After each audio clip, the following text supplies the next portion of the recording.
Pinagdiwang po sa iba't ibang probinsya sa bansa ang World Teachers Day kahapon, kaya sina ma'am at sir hindi napigilan maging emosyonal sa pagkilalang pinagkaloob sa kanila ng mga estudyante.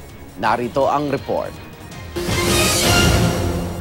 Ma'am, sir, teacher. Ilan lang yan sa tawag natin sa mga guro na matyagang nagturo sa atin.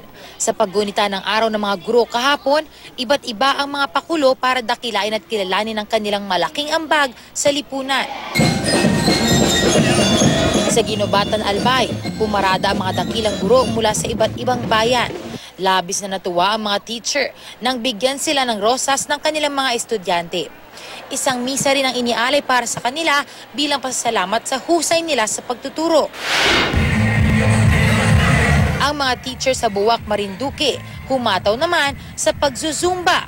At kahit wala na sa serbisyo, binigyang parangal pa rin ng mga retiradong guro sa selebrasyon ng National Teachers Day doon. Nagpatalbugan pa ang ilang guro sa search for Miss DepEd Mogpog. Siyempre, hindi nawala ang teacher na nagpapabebe wave tuwing matatapatan ng kamera. Happy Teachers Day, Ma'am! We love you! Isa-isang nagbigay ng regalo at bulaklak ang mga estudyante sa kanilang guro sa Lawag City, Ilocos Norte. Halik naman ang isinukli ni Ma'am sa kanyang mga tinuturuan. Sa dami nga ng mga estudyanteng bumili ng bulaklak para sa kanilang teacher, halos nagkaubusan ng panindang bulaklak sa palengke.